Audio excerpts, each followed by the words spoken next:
დიახ, პატა, ამ დროისთვის აქ იმყოფება როგორც უკვე აღნიშნე შინაგან საქმეთა მინისტრი და ჩვენ მას კითხვებს დავუსვამთ და ბოლო ინფორმაციას მოგვეწოდეს ვახტანგ გომელაური. ბატონო ვახტანგ, ვრცელდება ინფორმაცია დაღუპულების შესახებ, თქვენ რა ინფორმაციას ფლობთ ამასთან დაკავშირებით, ადგილზე გაეცანით ვითარებას და გაესაუბროთ თანამშრომლებს?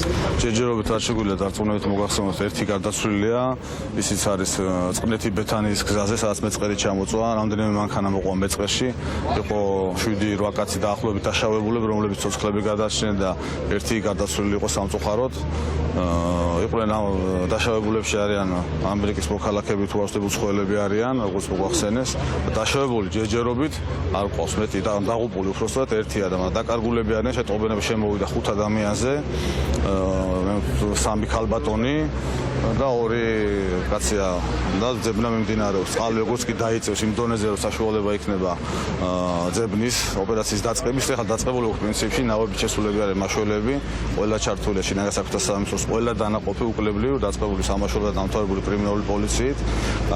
აქვე ვერის ხეობაში გვაქვს აყვანილი კონტროლზე მთლიანად და ასევე ქუჩები, მიმდებარე ქუჩები თბილისის მოგეხსენება ცხოველების მოხდა მისვათი გამოსვლა გალიებიდან, დაინგრა გალიები, ცხოველები, რამდენიმე ცხოველის ლიკვიდაცია დაგჭირდა სამწუხაროდ, ძალიან სამწუხაროა.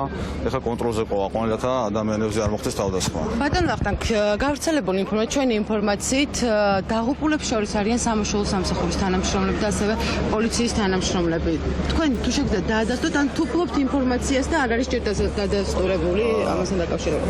ჯერჯერობით არაფერი მასეთ ინფორმაცია არ არის, რომ დაღუპულია რომელიმე პოლიციელი, თუმცა მუშაობენ ყველა ჩართულებიან, იყო 2 პატრულის თანამშრომელი, იყო წყალმა წაიღო ერთი მანქანა და ისინი მოხდა მათი ამოყვანა წყლიდან, გადარჩენა, ანუ ისინი ცოცხლები არიან, პოლიცია არ დაღუპულა არავინ. დაკარგულებს შორის თუ არიან სამაშველო სამსახურის თანამშრომლები ან პოლიციის თანამშრომლები, რასაც ეძებთ? პოლიციის თანამშრომელი არა, ერთ-ერთი სამაშველოს თანამშრომელზე არის სახანძრო სამაშველოს, როგორც იცით, თავიდან რაც მოხდა, ის ვერ დავადასტურებო ის სამსახური მოვალეობას ასრულებდა თუ ისე მოყვა ამ წყალში, წყალდიდობის დროს, თუმცა რამდენიმე მანქანა არის წაღებული, არის თვითონ გვირაბებში შეტანილი მანქანები, იქ ვერ ხერხდება ჯერ შესვლა და ნახვა მანქანები, შიგ ადამიანები არიან თუ მოასწრეს გადმოსვლა და გამოყვანა, თუმცა მანქანები გვირაბებში არის რამდენიმე მანქანა გაჭედილი სამწუხაროდ. ბატონო ვახტანგ, თქვენ იმყოფებოდით რამდენიმე ადგილას, ყველაზე რთული კერა რა არის? რთული კერა. ვისაც გართულებულია სამუშაოები. რთული კერა ყველაზე არის გმირთან მოედანთან გვირაბები, სადაც არის რომელიც ტალახით არის ამოვსებული, ლამით არის ამოვსებული და ასევე მორები ჩამოიტანა მდინარემ და ეს მორებია გაჭედილი შიგნით.